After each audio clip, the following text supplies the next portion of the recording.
అందరూ praise lord. మన ప్రభు అయినటువంటి యేసుక్రీస్తు నామం పేరిట ఈ వర్తమానాలు వింటున్నటువంటి నా ప్రియమైన సహోదర సహోదరులందరికీ కూడా శుభములు కలుగును గాక. ఈరోజు ఆగస్ట్ 15th, మరి మనకు ఇండిపెండెన్స్ డే అనగా భారతదేశానికి స్వాతంత్రం వచ్చిన దినం కాబట్టి మీరందరూ చాలా బిజీగా ఉంటారు కదా.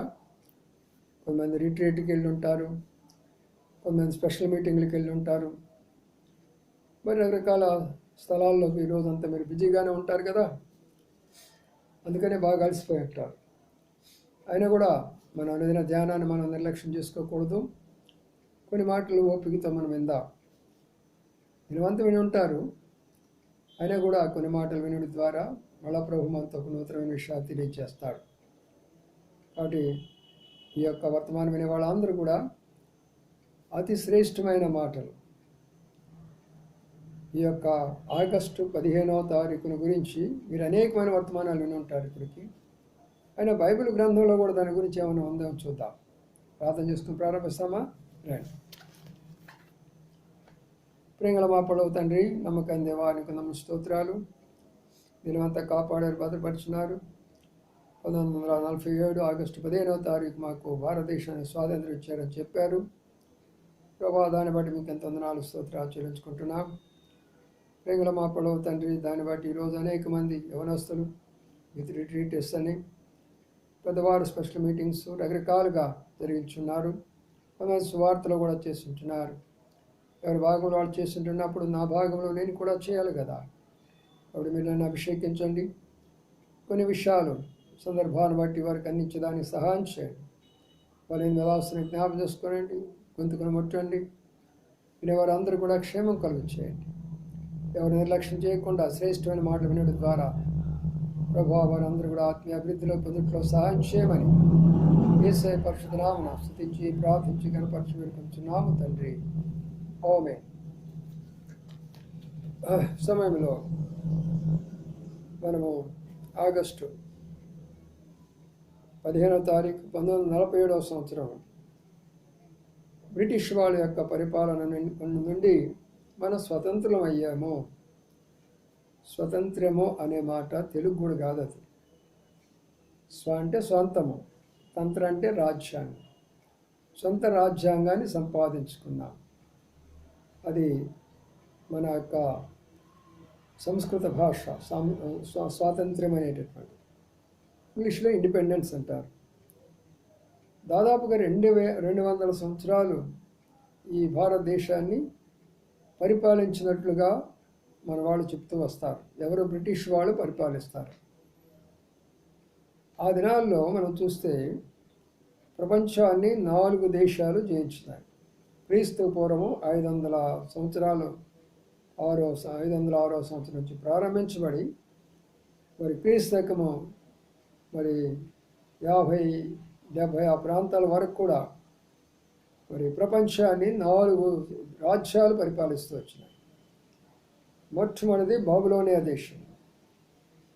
ఈ బబులోనియా దేశం అంటే ఇప్పుడు ఇరాక్ ప్రాంతం, ఆ ఇరాక్ ప్రాంతం అంతా కూడా బబులోని దేశం అంటారు, బాబిలోనియా.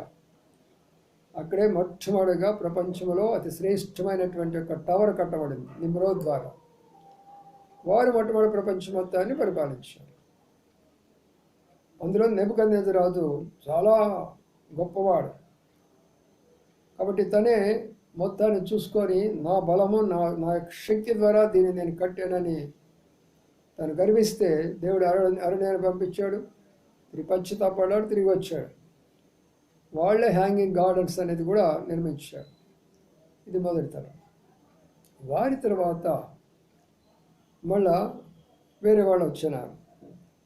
వీళ్ళు ఎవరంటే మాదీయ పార్సీకులు అంటారు.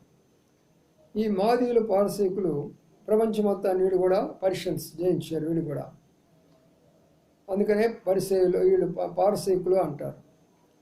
వీళ్ళందరూ మాదీయులు పార్సీకులు కలిసి ప్రపంచాన్ని మన మొత్తాన్ని కొంతకాలం పరిపాలిస్తూ వచ్చారు. అందులో ఇరాన్ కూడా ఉంది. ఆ పర్షియన్లో నుంచి వచ్చినటువంటిదే హిందీ భాష కానీ సంస్కృత భాష కానీ ఇలాంటి కొన్ని భాషలు వస్తూ వచ్చినాయి. అది అయిపోయినది కొంతకాలం. దాదాపుగా క్రీస్తు పూర్వము 300 ఆ ప్రాంతాల్లో మళ్ళా గ్రీస్ దేశం పరిపాలించింది. గ్రేట్ అలెగ్జాండర్ ద గ్రేట్ అంటారు. ప్రపంచాన్ని పరిపాలించినటువంటి వాడు యవన కాలంలో తన ప్రపంచానికి అధినేతగా ఉన్నాడు. కానీ యవన కాలంలోనే చనిపోయినాడు. గ్రీకు దేశం అనేది చాలా ఉన్నతమైనటువంటి జ్ఞానం కలిగిన వాళ్ళు కొంతకాలం పరిపాలించినారు. వాళ్ళ తర్వాత నెక్స్ట్ వచ్చారు మరి రోమన్స్. రోమేల ప్రజా పరిపాలన వచ్చింది. యూరోప్ అన్నమాట. యూరోప్లో నుండి ప్రజా పరిపాలన, రోమేల పరిపాలన ప్రారంభించబడింది. ఇది కూడా ప్రపంచం అంతా వ్యాప్తి అయింది. ఈ వ్యాప్తి చెంది అప్పుడు వారు కూడా ప్రపంచంలో గొప్ప నాయకులుగా పేరు పొందినారు. ఇలాగా ప్రపంచం యొక్క క్రమాన్ని, పరిపాలించిన విధానాన్ని మనం మొట్టమొదటి జ్ఞాపకం చేసుకోవాలి. అప్పుడు అసలు భారతీయులు అంటే ఎవరు? వారు ఎందుకు బ్రిటిషర్స్ కింద ఉన్నారు? ఆ తర్వాత వారికి ఎందుకు ఈ యొక్క స్వాతంత్రాలు వచ్చినాయి అనేది మనం తెలుసుకోవాలి అన్నప్పుడు చరిత్రలోకి మనం వెళదాం. ఆది కాండంలో 8వ అధ్యాయంలో దాదాపుగా 19 లేక 20 వచనం నుంచి మనం ప్రారంభించేసి 25 వచనాల వరకు మనం అక్కడ చదువుకుంటూ రావాలి. అక్కడ కొన్ని విషయాలు రాయబడుతూ వచ్చినాయి. 8వ అధ్యాయంలో అక్కడ దేవుడు నోవహును ఆశీర్వదించాడు. జలప్రళయం జరిగిపోయింది. జలప్రళయంలో ప్రపంచం అంతా కూడా కొట్టుకొని పోయింది. ఈ జలప్రళయంలో ప్రపంచం అంతా కొట్టుకొని పోతే ఒక్క ఫ్యామిలీ మిగిలింది, ఒక్క కుటుంబం.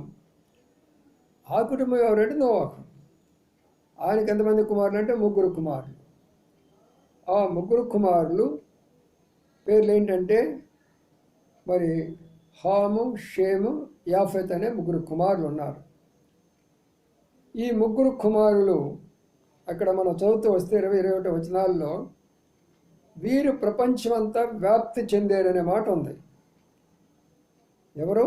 ఈ నోవా యొక్క 3 కుమారులు ప్రపంచమంతా కూడా వ్యాప్తి చెందారనే మాట అక్కడ మనం చదువుతాం. 20 వచనం నుంచి మీరు చదవండి, అప్పుడు కొన్ని విషయాలు అర్థమవుతాయి. వీళ్ళు ప్రపంచమంతా కూడా వ్యాప్తి చెందారట. ప్రపంచమంతా వ్యాప్తి చెందిన వాళ్ళు ఎవరు? మరి హాము, షేము, ఆ తర్వాత జాఫెత్. ఇప్పుడు హామును, షేముకు, యాఫెత్కు వాళ్ళ తండ్రి గారైనట్టు నోవహు 3 రకాల ఆశీర్వాద దీవెనలు ఇచ్చాడు. మరి షేముని గురించి ఏం చెప్పాడంటే, నీ ద్వారా దేవుడు స్తుతింపబడుగాక, నీవు ఆశీర్వదించబడే జనాంగంగా అవుతావు అని షేముని గురించి చెప్పాడు. అక్కడి నుంచి మరి యాపెతుని గురించి ఏం చెప్పాడంటే, నీవు అభివృద్ధి పొందుదువుగాక, నీవు విస్తరించుదువుగాక, నీవు ఆశీర్వదించబడదువుగాక అని యాఫెతు యొక్క సంతానికి చెప్పాడు. ఇక హాముకి ఏం చెప్పాడు? హామును శపించాడు. ఏంటి కారణం అంటే, ఈ ఆది కాండంలో మరి నోవహు వ్యవసాయం ప్రారంభించాడు 8వ అధ్యాయంలో. ఆ తర్వాత 9వ అధ్యాయం. ఆ తర్వాత మరి జరిగినటువంటి విషయం ఏంటంటే, మరి అక్కడ ద్రాక్ష తోట వేశాడు. ఆ ద్రాక్ష యొక్క పండ్లు తిన్నాడు, ఆ ద్రాక్ష రసం తాగాడు. తాగిన తర్వాత అప్పుడు జరిగినటువంటి విషయం ఏంటంటే, మత్తుడైపోయినాడు. మత్తుడైపోయి బట్టలన్నీ కూడా ప్రక్క పోయినాయి, తన ధరించే బట్టలు కూడా ప్రక్కన పోయి. ఇప్పుడు హాము మొట్టమొదటిగా వాళ్ళ నాన్నగారి యొక్క శరీరాన్ని చూశాడు. చూసినాడు, బట్ట కప్పున్నట్టయితే బాగుండేది కదా. బట్ట తండ్రి యొక్క దేహాన్ని చూసినప్పుడు, దిగంబరిగా చూసినప్పుడు బట్ట కప్పాల్సిన బాధ్యత లేదా? లేదు, చేయలా. అన్నదమ్ములకు చెప్పాడు. ఈ అన్నదమ్ములు చెప్తే, ఈ అన్నదమ్ములు ఎవరు? వీళ్ళు మరి వీళ్ళు నేను చెప్పినటువంటి షేము, యాఫెత్ బట్ట భుజాల మీద వేసుకొని వచ్చి వాళ్ళ తండ్రి యొక్క మొల కనబడకుండా దాన్ని కప్పివేశారు. అందుకని ఇలాంటి పని చేయించాడు కాబట్టి ఈ యొక్క హాము ఈ హాము సంతతి వారంతా కూడా శపించబడి వాళ్ళ అన్నదమ్ములకి దాసులుగా ఉండాలి అని అన్నారు. బాగా అర్థం చేసుకోండి. ఇప్పుడు హాము సంతతి వారు షేము సంతతి వారికి, ఆ తర్వాత వచ్చేసి జాఫెత్ సంతతి వారికి దాసులై ఉండాలన్నారు. అర్థమవుతుంది మాట. అందుకని ఇప్పుడు ఈ 3 యొక్క ప్రవచనాలు ప్రపంచంలో నేటి వరకు నెరవేరుతున్నాయి. 3 ప్రవచనాలు, ఆయన వచ్చిన ఆశీర్వాదాలు. ఎలాగంటారా? ఈ యొక్క హాము సంతతి వారు ఎవరు అంటే ఆఫ్రికా దేశంలో ఉన్నటువంటి వారు. ఆ తర్వాత షేమ్ సంతతి వారు ఎవరంటే ఆసియా ఖండంలో ఉన్నటువంటి వారు. యాఫెత్ సంతతి వారు ఎవరంటే యూరప్ ప్రాంతంలో ఉన్నటువంటి వారు. మొదటి 3 ఖండాలే ఉండేది. తదుపరి 5 ఖండాలు, తర్వాత 7 ఖండాలు చేశారు. ఇప్పుడు మనం చూస్తున్నాం కదా, మొట్టమొదటిగా ఆంధ్రప్రదేశ్, మొట్టమొదటిగా తమిళనాడు ఒక్కటే. తమిళనాడులో చీలి ఆంధ్రప్రదేశ్ వచ్చింది. ఇప్పుడు ఆంధ్రప్రదేశ్లో చీలి తెలంగాణ వచ్చేసింది. అలాగే మధ్యప్రదేశ్లో నుంచి చీలి మహారాష్ట్ర వచ్చింది. ఇలాగా నాడు ఉన్నటువంటి యొక్క 3 ఖండాల్లో చీలి 5 ఖండాలైనవి, ఆ తర్వాత 7 ఖండాలైనవి. బాగా అర్థం చేసుకోండి సోదరులారా. ఇండిపెండెన్స్ డే కదా ఈరోజు. అందుకనే ఈ యొక్క హాము సంతతి వారు ఆఫ్రికా నుంచి బయలుదేరి భారతదేశానికి వచ్చారు. శ్రీలంక ప్రాంతానికి, తమిళనాడు మద్రాస్ ప్రాంతానికి, మరి వీళ్ళందరూ కూడా ఈ సౌత్ ఇండియా అనగా దక్షిణ భారతదేశ ప్రాంతానికి వచ్చారు. వీళ్ళు మొట్టమొదటి ఇక్కడ రాకమునుపు ఉత్తర భారతదేశంలో ఉన్నటువంటి సింధు నది ప్రాంతం దగ్గరకు వచ్చారు. ఈ సింధు నది ప్రాంతంలోకి వచ్చినటువంటి వీళ్ళు అక్కడ సెటిల్ అయిపోయి, అప్పుడు వాళ్ళు ఆ యొక్క సింధు నది నీరు తాగుతూ, ఆ చెట్ల యొక్క పళ్ళను తింటూ, చెట్ల ద్వారా మేము బ్రతుకుతున్నాం కాబట్టి ఇప్పుడు చెట్లే మాకు దేవుడు అని వృక్ష పూజ అక్కడ ప్రారంభించబడింది. బాగా అర్థం చేసుకోండి. చరిత్ర వాక్యాధారాలతో చెప్తుంటున్నా, ప్రతి ఒక్కరు వినాలి విషయాలు. అలాగ వారు అభివృద్ధిలోనికి వస్తుంటే వీళ్ళు అన్నదమ్ముడు ఉన్నారుగా షేము, వీళ్ళు ఆసియా ప్రాంతంలో ఉన్నారుగా. వీళ్ళకి మొదటి నుంచి గుణం ఏంటంటే ఒక ప్రాంతాన్ని ఆక్రమించుకోవడమే వీళ్ళ యొక్క పని. అందుకని తర్వాత కూడా మనం చూస్తూ వస్తాం, బైబిల్ అంతా కూడా యుద్ధాలే, పాత నిబంధన అంతా కూడా యుద్ధాలే. ఒకరి స్థలాన్ని ఒకరు ఆక్రమించుకుంటూ ఉంటారు. ఎవరో కాదు, అన్నదమ్ములే మొత్తము. అన్నదమ్ములే వీళ్ళందరూ కూడా. ప్రపంచం అంతా కూడా 3 అన్నదమ్ముల యొక్క సంతతి ప్రపంచం అంతా కూడా. అయితే ఈ తెలివైనటువంటి షేమ్ సంతతి వారు ఇక్కడికి వచ్చి అక్కడ ఆయన చెప్పినటువంటి ప్రవచనం ఉంది. ఏమని? నీ యొక్క సహోదరులు దాసులు అవుతారని వీళ్ళని దాసులుగా చేసుకున్నారు. వీళ్ళంతా తెలివి తక్కువలు కాదు. ఎవరో షేమ్ సంతతి వారు అయినటువంటి వారు. వీరే మధ్యాసియా అని అక్కడి నుంచి వచ్చినటువంటి వారు. మొట్టమొదటి వీళ్ళ అస్సీలు అని పేరు పెట్టారు వీళ్ళకి, తర్వాత ఇరానీయులు అని పేరు పెట్టారు, తర్వాత ఆర్యులు అని పేరు పెట్టారు. వాళ్ళ తెలుగును ఉపయోగించి వాళ్ళని అక్కడి నుంచి ఏం చేశారంటే ఈ సౌత్ ఇండియాకి పంపించేశారు. ఇప్పుడు ఈ సౌత్ ఇండియాకి వచ్చేసి వాళ్ళు ఏం చేశారంటే సిలోను, మద్రాసు, కేరళ, కర్ణాటక ఈ ప్రాంతాల్లో సెటిల్ అయిపోయినారు. అదవుతుంది చెప్పేమాట. కాబట్టి ఇప్పుడు ఇలారా ఆ ప్రవచన ప్రకారము వీరు వాళ్ళకి దాసులై ఉండాలి. ఇప్పుడు ఎవరికి దాసులై ఉండాలా? షేము వారికైనా దాసులు ఉండాలా, లేకపోతే యాపెత్ వారికైనా దాసులై ఉండాలా? అంతే కదా. ఇప్పుడు అలాగ మనం కానీ గమనించినట్లయితే మనము 200 సంవత్సరాలు ఎందుకు బ్రిటిష్లు దాసులుగా ఉన్నాము? ఏమిటి కారణము? అది ఆనాడు నోహు ఇచ్చినటువంటి ఆశీర్వాదము, దీవెన వాళ్ళకిచ్చాడు. మీరు చేసినటువంటి యొక్క పాపము, కనాను తండ్రి అయినటువంటి హాము చేసినటువంటి పాపాన్ని బట్టి మీరు దాసులైపోవాలి అని అన్నారు. అందుకనే ఆఫ్రికా నుంచి వచ్చినటువంటి వారు అనగా హాము సంతతి వారు దాసులై ఉన్నారు. ఎవరికి? వారి సహోదరులైనటువంటి యాఫెతుకు, వారి సహోదరులైనటువంటి యొక్క మరి షేమ్ సంతతికి. ఈనాడు షేమ్ సంతతి కూడా నార్త్ ఇండియాలోనే ఉన్నారు. ఆర్య జనాంగం అంతా వాళ్ళే. వారికి మిగతా వారందరూ కూడా దాసులుగా చేశారు.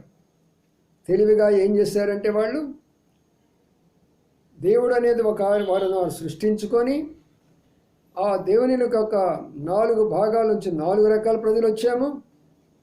మేమేమో నష్టంలో నుంచి పుట్టాము. మేము ఆర్యజాతి వారమే. అందుకనే రామానుజాచార్య, మధ్వాచార్య, శంకరాచార్య, ఆచార్య, ఈచార్య. అర్థమైందా? కాబట్టి ఇప్పుడు మీరేమో మరి భుజాల్లో నుంచి పుట్టారు, కొంతమంది తొడలో నుంచి పుట్టారు, మరి కొందరు పాదాల్లో నుంచి పుట్టారు. కాబట్టి ఇప్పుడు ఏంటి? మీరు మాకు దాసులుగా ఉండాలి. ఎందుకు వీళ్ళు దాసులైపోతున్నారు? వాళ్ళు ఎందుకు దాసులైపోయినారు అంటే ఆనాడు అక్కడ మరి నోవహు మరి వారితో చెప్పించిన శాపానికి గురైపోయి ఇన్ని సంవత్సరాలు 200 సంవత్సరాలు భారతీయులు అనుకునేటటువంటి మనము, ద్రావిడులైనటువంటి అనుకునేటటువంటి మనము వారికి దాసోహం చేస్తూ వారికి దాసులుగా ఉంటూ వచ్చాము. 200 దాదాపు సంవత్సరాలు బ్రిటిష్ వాళ్ళు పరిపాలించారు. అర్థమైందా? ప్రియమైన సోదరుడా, ఊరికనే మనం వారి కింద దాసులు కాలేదు, ఊరికే వాళ్ళు మన మీద పరిపాలన చేయలేదు. ఎందుకు ఇది కూడా వచ్చింది అని మనం గమనించినట్లయితే హాము సంతతి వారు చేసినటువంటి పొరపాటును బట్టి. సరే, ఇప్పుడు తర్వాత ఏం చేస్తున్నారంటే షేమ్ సంతతి వారు వచ్చారు కదా, వీరు తెలివైనటువంటి వారు. హాము సంతతి వారేమో శపించబడ్డవారు, షేమ్ సంతతి వారు ఆశీర్వదించబడ్డవారు. మీరు ఎల్లప్పుడూ నీ దేవుడైన యెహోవాను స్తుతించమన్నాడు. అది అడ్డం పెట్టుకొని ఈ షేమ్ సంతతి వారు ఎవరిని స్తుతిస్తున్నారంటే వారు సొంత దేవుడిని చేసుకున్నారు. ఎవరు ఇష్టమైనటువంటి దేవుడిని వారు చేసేసుకొని ఒక దేవుడు కాదు 33 కోట్ల దేవతలు, మరి అలాగా 3 కోట్ల ముందు తర్వాత 33 కోట్ల దేవతలను సృష్టించి వీళ్ళని దాసులుగా వాళ్ళకి చేసుకున్నారు. నేటి వరకు కూడా వీళ్ళు వాళ్ళకు దాసులే. అందుకనే జాఫత్ సంతతి ఏమని ఆశీర్వదించాడంటే నేను మిమ్మల్ని ఆశీర్వదిస్తున్నాను, మీరు అభివృద్ధి పొందుతారు అని అన్నారు. మరి అమెరికా ఎందుకు అభివృద్ధి పొందింది? యూరోపియన్ కంట్రీస్ అన్ని ఎందుకు అభివృద్ధి పొందింది? చూసారా? వాళ్ళ షేమ్ సంతతి వాళ్ళైనటువంటి చైనా ప్రాంతంలో వాళ్ళు ఎందుకు అభివృద్ధిలోకి వస్తున్నారు? బాగా అర్థం చేసుకోండి ఈ విషయాలు. కాబట్టి ప్రియులారా, మరి వారి సంతతి షేమ్ సంతతి వారు అయినటువంటి వారు ఇటువైపు ఉన్నారు. ఇరాకు, ఇజ్రాయెల్ ఆ ప్రాంతంలో ఉన్నటువంటి వారు మరి వారి అభివృద్ధిలోకి వస్తున్నారే. మరి మనం ఎందుకు దాసులు అవ్వాల్సి వచ్చింది? తండ్రి ఎడలా చేసిన పాపాన్ని బట్టి, తండ్రి యొక్క శాపాన్ని బట్టి మనము వారికి దాసులుగా చేయబడ్డాము. ఇది వాక్య సత్యం. ఇది బైబిల్ గ్రంథం యొక్క సత్యము. ఏ గ్రంథాల్లో దొరకదు. ఈరోజంతా భారతమాతకి జై, జెండా పెట్టుకొని జై, మాకు స్వాతంత్రం వచ్చింది జై అంటారే కానీ దాని చరిత్ర అనేది ఒక తెలుసా అని వాళ్ళకి. అందుకని వీరు వాళ్ళకి దాసులైపోయినారు, వాళ్ళు వీళ్ళకి దాసులైపోయినారు. ఇప్పుడు ఈ యొక్క ఆర్య జనాంగం వీళ్ళని కూడా కలుపుకొని వీళ్ళందరూ కలిసి ఏం చేశారు? ఇప్పుడు యాఫెతు సంతతి అయినటువంటి వారి మీద యుద్ధం మొదలుపెట్టేశారు. వాళ్ళే బ్రిటిషర్స్ అంటే బైబిల్ ఏం పేరు తెలుసా? తర్షీస్ అంటారు. బ్రిటన్ అంటే తర్షీస్ అంటారు. కాబట్టి ఇప్పుడు తర్షీస్ మనకు తెలుసుగా, యోనా అక్కడికి వెళ్ళాడుగా, వాక్యం కూడా చెప్పాడుగా. కాబట్టి ఇప్పుడు ఏం జరిగిందంటే వీళ్ళు ఈ యొక్క ఆర్య జాతికి సంబంధించినటువంటి వారు తెలివిని ఉపయోగించి ద్రావిడులైనటువంటి వారిని కూడా సహాయం తీసుకొని ఇప్పుడు ఏం చేస్తున్నారంటే వారితో పోరాటం చేయడం మొదలుపెట్టారు. ఎవరితోటి? యాఫెతు సంతతి అయిన బ్రిటిషర్తో పోరాటం మొదలుపెట్టారు. అయితే అక్కడ వాక్యం ఉన్నది, నీవు అభివృద్ధిలోనికి వస్తావు, మరి నీ యొక్క సహోదరులు నీకు దాసత్వం చేస్తారని అన్నారు. అందుకనే సహోదరులు కూడా వారికి దాసత్వం చేయవలసి వచ్చింది. ప్రియమైన సోదరుడా, అయితే ఇప్పుడు అంతకుముందు ఏం జరిగింది? ఈ షేమ్ సంతతి వారు చాలా తెలివైనటువంటి వారు. అందుకనే వీరిని ఓడించాలి, వీరిని దాసులుగా చేసుకోవాలి అంటే వాళ్ళు ఏం చేస్తారంటే ఒక ప్రణాళిక తయారు చేస్తున్నారు. అదే రావణుడు. రావణుడు అంటే ఎవరు? హాము సంతతి వారు. రాముడు అంటే ఎవరు? షేమ్ సంతతి వారు. వీళ్ళ మధ్యలో వారు షేమ్ సంతతి వారు ఆశీర్వదించబడిన వారు అని చెప్పాను వాక్య ప్రకారం. వారు ఈ విషయాన్ని తెలుసుకున్న తర్వాత ఇప్పుడు హామ్ సంతతి వారిని డామినేట్ చేసి సీత అనేటటువంటి ఒక స్త్రీ యొక్క క్యారెక్టర్ని అక్కడ తీసుకొని వచ్చి ఒక మంచి స్టోరీని అక్కడ కల్పించి వారికి వీరి మధ్యలో యుద్ధం జరిగినట్లుగా రామాయణం జరిగిన యుద్ధం దేని కొరకై? వీరిని వారిని దాసులు చేసుకోవడానికి చేయాల్సినటువంటి యుద్ధం అది. కానీ కథ వలపు ఎలాగ తిప్పుతున్నారు? సీతమ్మ గారి పేరు పెట్టారు అక్కడ. ఆమె కొరకై వాళ్ళు వచ్చినట్లు, వాళ్ళు వచ్చి వెళ్ళినట్లు ఇలాంటి యొక్క విషయాలతో కూడా వీళ్ళు పెట్టేసేసి వారిని దాసులు చేసుకోవడానికి చేసినటువంటి యొక్క ప్రయత్నం అది. ఈ క్రమంలో బ్రిటిషర్స్ వచ్చినారు, వీళ్ళిద్దరిని దాసులుగా చేసుకున్నారు. అప్పుడు ఇక్కడ 3 రకాలైనటువంటి వారు ఉన్నారు. ఇరాక్ సంబంధించిన ఇష్మాయిల్ సంతతి వారు ఇప్పుడు అనుకుంటున్నాం కదా. అప్పుడు వాళ్ళు కూడా షేమ్ సంతతిలో నుంచి వచ్చినటువంటి వాళ్ళే. అనగా ఇప్పుడు ముస్లిమ్స్ అని పిలువబడుతున్న వారు ఉన్నారు భారతదేశంలో. ఇప్పుడు వీళ్ళు ఉన్నారు భారతదేశంలో, ద్రావిడులు ఉన్నారు భారతదేశంలో, ఆర్యులు ఉన్నారు భారతదేశంలో. ఈ ముగ్గురు కలిసి పోరాటం చేశారు. ఎవరి మీద పోరాటం చేశారు? బ్రిటిషర్స్ మీద పోరాటం చేశారు. బ్రిటిషర్స్ వారు అంటే ఎవరు? యాపెత్ సంతతి వారు. వాళ్ళు అన్నారు, మీకంత అభివృద్ధి లేదు, నాన్నగారి ద్వారా మీరు శపించబడినటువంటి వాళ్ళు, మీకు తెలియదు, మేము ఇక్కడే ఉంటాము, మీకు సహాయం చేస్తాం, మేము డెవలప్ చేస్తాము. డల్హౌసీ గారు మనకు రైల్వే ట్రాక్ వేసింది, రైల్వే యొక్క ప్రయాణాలను ప్రారంభించింది డల్హౌస్ అనేటటువంటి ఒక ఆయన. అలాగే చాలామంది ఉన్నారు. వారి టైంలో ఇవన్నీ కూడా ప్రారంభించబడుతూ వచ్చినాయి. స్కూల్స్ అయినా, కాలేజెస్ అయినా, యూనివర్సిటీస్ అయినా, హాస్పిటల్స్ అయినా, ఈ రకరకాలుగా.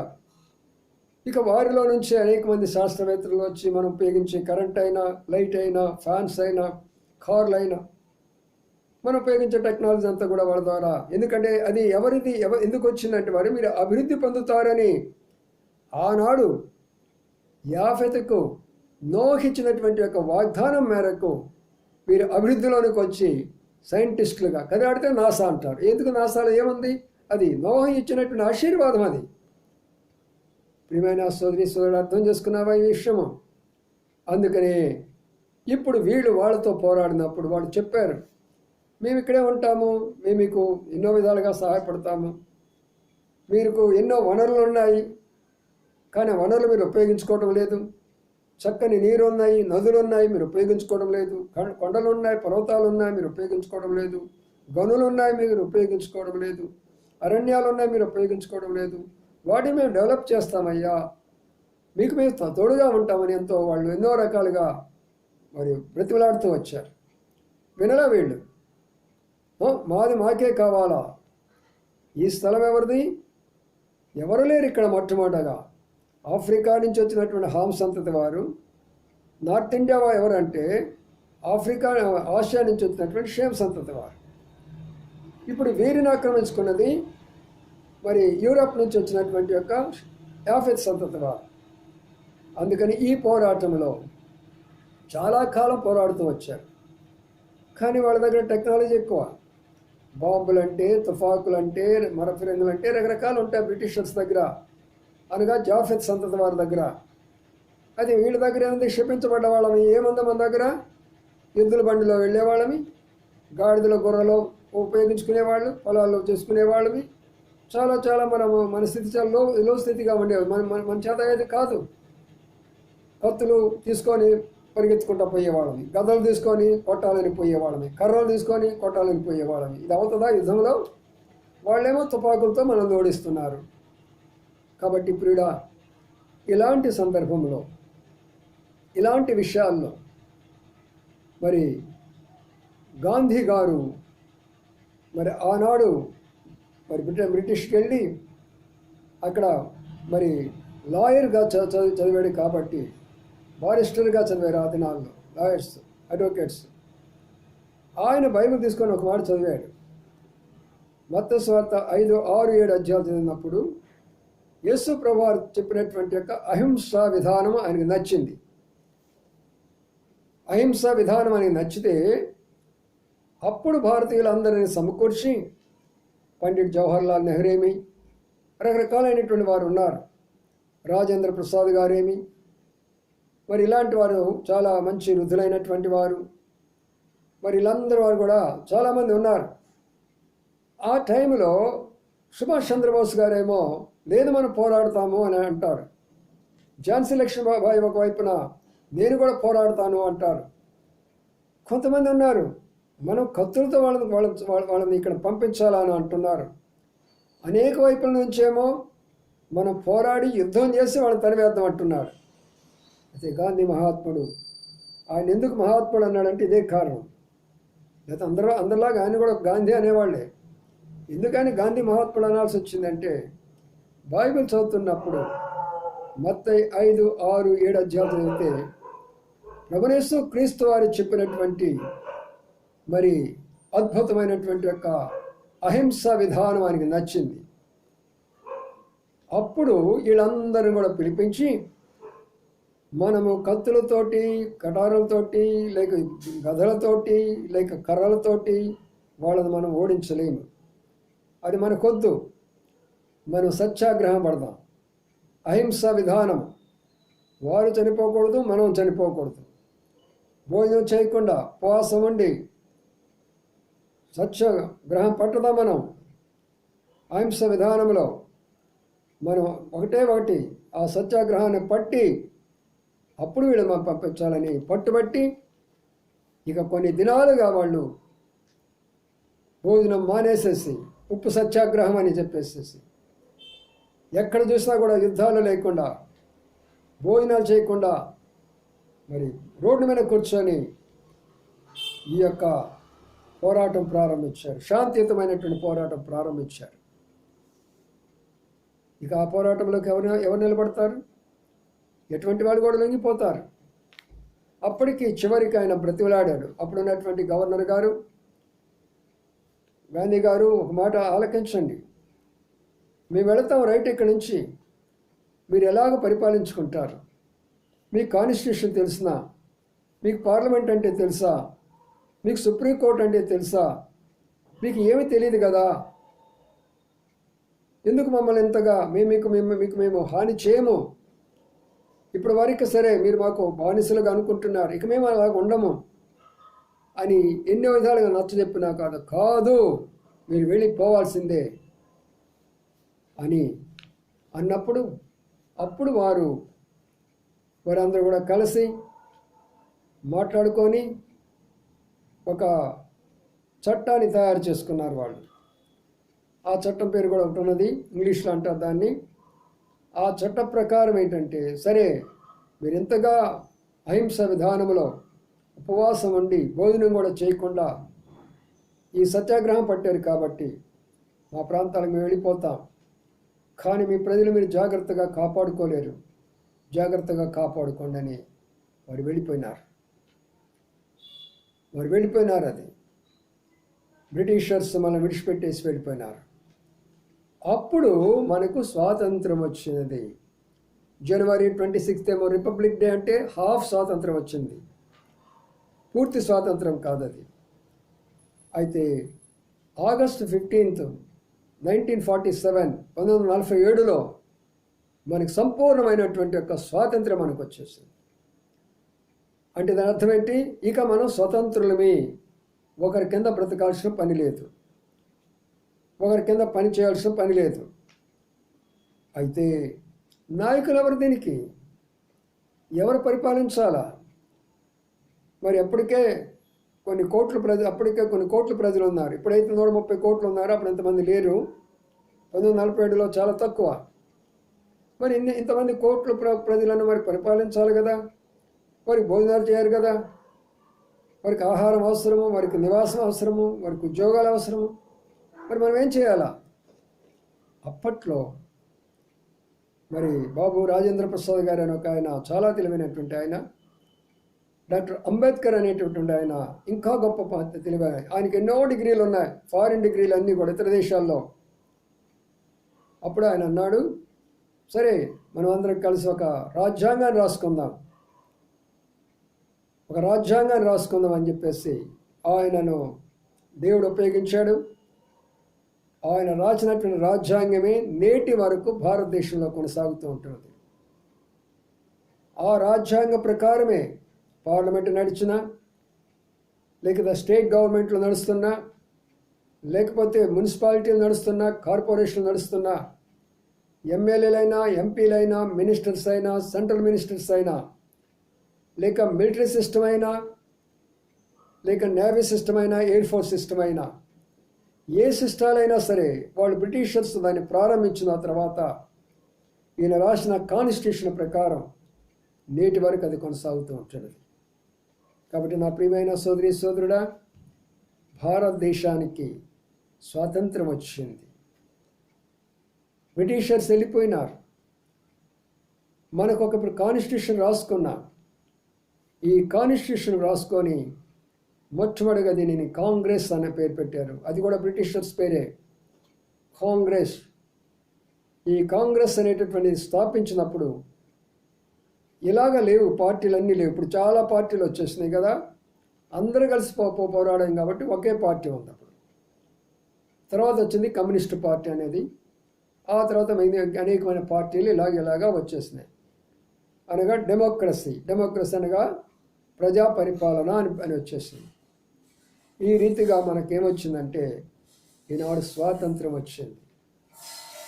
బ్రిటిషర్ చేతిలో నుంచి వచ్చింది స్వాతంత్రము. కానీ ఎవరి చేతిలో పడ్డామంటే మన ఇండియన్ చేతిలోనే పడ్డాం. మనం ఇండియన్ చేతిలోనే పరిపాలకుల మధ్యలో పడ్డాం. కాబట్టి కొంతమంది భారతదేశంలో ధనవంతులుగానే మిగిలిపోయినారు, పేదవారుగానే మిగిలిపోయినారు, శ్రీమంతులుగానే నిలబడిపోయినారు, అట్టడుగున పడేవారిని అట్టడుగుగానే కనబడుతూనే ఉన్నారు. నేటి వరకు కూడా అదే పరిస్థితి. దీనంతటికి కారణము నోహ సంతతి అయినటువంటి హామును బట్టి ఇదంతా కూడా జరిగింది, జరుగుతున్నది, జరుగును కూడా. ఇది ఇప్పుడు వచ్చినటువంటిది కాదు, అప్పుడు పెట్టినటువంటి శాపం. అయితే ఈ శాపాన్ని విడిచిపెట్టుకోవాలి అంటే, ఈ శాపం నుంచి బయటికి రావాలంటే ఒకటే మార్గం. అందుకనే దేవదేవుడైనటువంటి యెహోవా దేవుడు నోహతో చేసినటువంటి ప్రమాణాన్ని బట్టి, నోహతో చేసిన నిబంధన బట్టి, అబ్రహాముకు, ఇస్సాకు, యాకోబులు చేసినటువంటి ఒక నిబంధనలను బట్టి ఆయనే స్వయముగా ఈ లోకానికి వచ్చి మానవ రూపంగా ఈ లోకంలో జీవించి ఇటు ధనికులను, పేదవారిని, యాఫెత్ సంతతి వారిని, మరి హాము సంతతి వారిని, షేమ్ సంతతి వారిని, ప్రపంచంలో ఉన్నటువంటి అన్ని రకాలుగా ఉన్నటువంటి వారందరూ కూడా ఐక్యం చేయాలని ఆ దేవుడే సాక్షాత్తు ఈ లోకంలో మానవుడుగా ఉద్భవించాడు. ఆయనే ప్రభు అయినటువంటి యేసుక్రీస్తు. ప్రభు అంటే పరిపాలకుడు అని అర్థం, యేసు అంటే రక్షకుడు అని అర్థం, క్రీస్తు అంటే ఆ పని కొరకై పరలోకా నుంచి దిగివచ్చినటువంటి దేవదేవుడు అని అర్థం. కాబట్టి ప్రియమైన సోదరి సోదరుడా, అందుకనే ఆ దాసత్వంలో నిన్ను విడిపించేసి ఆయన ఇప్పుడు ఏం చేశాడంటే ఆయన సంఘాన్ని భూలోకంలో స్థాపించాడు. స్వాతంత్రం ఇస్తున్నాడు. ఇప్పుడు వారు బ్రిటిషర్స్ నుండి స్వాతంత్రం పొందేరే కానీ ఇక్కడ మళ్ళా 4 రకాలైనటువంటి యొక్క జాతులు ఉద్భవించినాయి. ఒకరేమో మరి మేమే దేవుడును, మాకే తెలుసు దేవుడి గురించి, మిగతా వాళ్ళు ఎవరికి తెలియదు, మేము చెప్పినట్టే వారు వినాల్సిందే, మా పాద వాళ్ళు పూజ చేయాల్సిందే అని మనకు అర్థం కానటువంటి యొక్క భాషను ఉపయోగించి వారును మనలను దాసులుగా చేసుకున్నారు. ఒకటి చూసారా? అలాగా రెండో వారు మేమే పరిపాలకులమి, భుజాల్లో నుంచి వచ్చినటువంటి వారు కాబట్టి మేమే పరిపాలించాలి, మిగతా వారు మాకు దాసులుగా ఉండాలనేది వీరొకరు. ఇలాగా సమాజం అంతా కూడా భారతదేశాన్ని 4 ముక్కలైపోయింది. ఈనాడు 4 ముక్కలైపోయినటువంటి ఈ భారతదేశాన్ని ఆ సాక్షాత్ భగవంతుడైనటువంటి యేసుక్రీస్తు ప్రభువారు లోకానికి వచ్చి ఆయన సంఘాన్ని స్థాపించి ఈ నలుగురిని ఒక్కడిగా చేస్తున్నాడు. అది గొప్ప స్వాతంత్ర్యం, అది గొప్ప స్వాతంత్ర్యం. ఏ మానవుల దగ్గరికి మనం బంధితులం కాదు. ప్రియమైన సోదరి సోదరుడా, మరొకసారి జ్ఞాపకం చేసుకోండి, మనకు స్వాతంత్రం ఇచ్చినది మన సాక్షాత్ దేవుడే. ఈ స్వాతంత్రం అనేటటువంటిది యోహాను సువార్త 8వ అధ్యాయం ఉంది. మనం గమనించినట్లయితే ఇక్కడ మాట, చక్కని మాట అంటాడు. అక్కడ ఏమంటాడు తెలిసిన, పాపం చేసేవారు పాపానికి దాసులు అనే మాట ఉంది. 34వ వచనం అనుకుంటాను. ఒక వ్యక్తి పాపం చేస్తే పాపానికి దాసుడైపోతాడు. 34, 35, 36 వచనాలు చూస్తే, కుమారుడు మిమ్మల్ని స్వతంత్రులుగా చేస్తారు, మీరు ఎన్నటికీ స్వతంత్రులుగానే ఉంటారు అంటాడు. అది స్వాతంత్ర్యం. మళ్ళీ అర్థమైందా? చెప్తున్నాను. మనం దాసులైపోయినాం పాపానికి, మనం దాసులైపోయినాం లోకానికి, మనం దాసులైపోయినాం చెడు గుణాలకి, మనం దాసులైపోయినాం శైతానికి, మనం దాసులైపోయినాము అనేక రకమైన ఆచారాలకు, పద్ధతులకు. మనం దాసులైపోయినాము యాఫత్ సంతతి వారికి, మనం దాసులైపోయినాము షేమ్ సంతతి వారికి.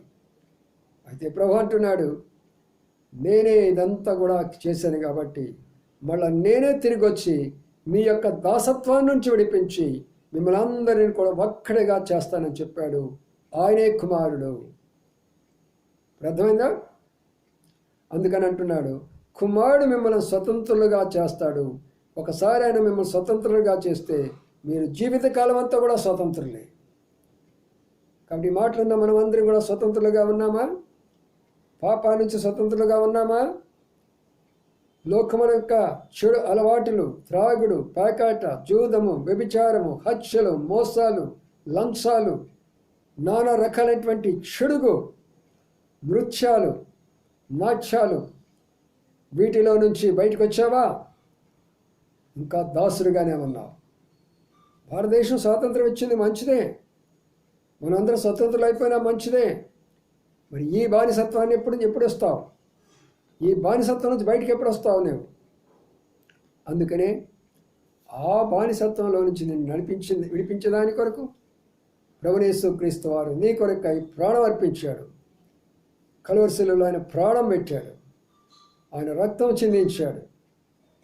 అనగా మనం చేసినటువంటి ప్రతి పాపం కొరకై, మన యొక్క పితృడైనటువంటి యొక్క హాము సంతతి వారమైనటువంటి మన కొరకై, మనం చేసిన ప్రతి పాపం కొరకై, ప్రియులారా, మన పాపాన్ని ఆయన భరించాడు. మనను దాసులుగా కాకుండా మన స్వతంత్రులుగా చేశాడు. మనలను దత్తపుత్రులుగా స్వీకరించాడు. రోమా 8:14 అంటున్నాడు, మీరిక మీద దాసులు కారు, దాస్యానికి లోపడాల్సిన పని లేదు, మీరు దత్తపుత్రులు, నాకు మీరు పుత్రులు అని చెప్పాడు. కాబట్టి ఈనాడు అలాంటి స్వాతంత్ర్యం మనకు అవసరం. రెండవదిగా గమనిస్తే, శైతానుడు మనలో అనేకమైనటువంటి చెడు అలవాటులు తీసుకొచ్చేసి ఈ చెడు అలవాటులు వాడు చేపిస్తూ మనలను మోసం చేస్తున్నాడు.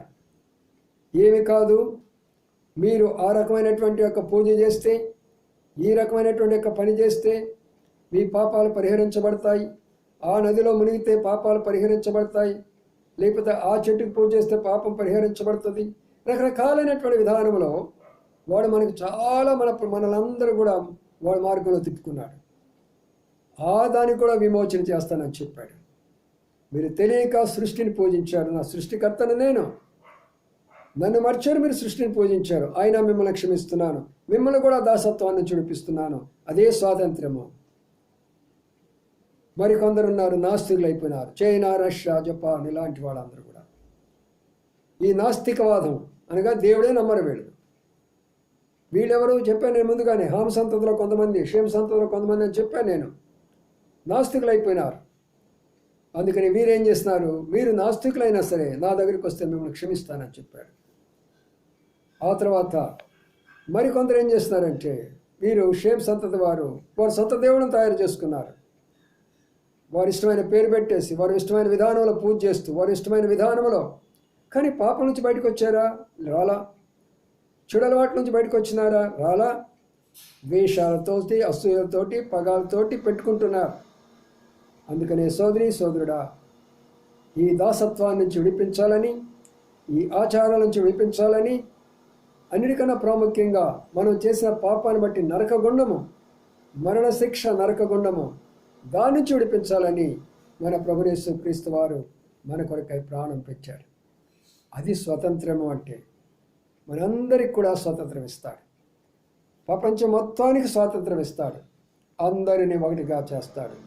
కాబట్టి రాత్రి మాటన్న మీరందరూ కూడా, ప్రభువా నన్ను స్వతంత్రులుగా బ్రిటిష్ వాళ్ళ చేతిలో విడిపించావు, కానీ సైతాన్ చేతిలో బంధించబడ్డాను, ఆచారాల్లో బంధించబడ్డాను, నామకార్థమైన దేవతల్లో బంధించబడ్డాను, నాస్తికవాదంలో బంధించబడ్డాను.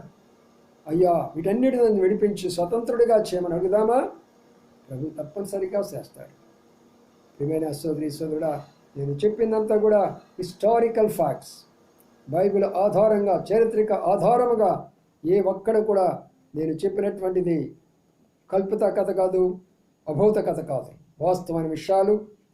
కాబట్టి మీరు అందరూ కూడా ఈ సత్యాన్ని గ్రహించి ప్రభువు యేసు క్రీస్తు వారిని సొంత రక్షకుడిగా అంగీకరించి అన్ని రకాలైనటువంటి వాటి నుంచి మనకు విడుదల పొంది స్వతంత్రులు అయిపోయి నిత్యము స్వాతంత్రంగా పొంది భూలోకాన్ని విడిచిపెట్టి పరలోకానికి చేరుకున్నట్లుగా ప్రభు మనకు సహాయపడునుగాక. ప్రార్థన చేసుకుందాం.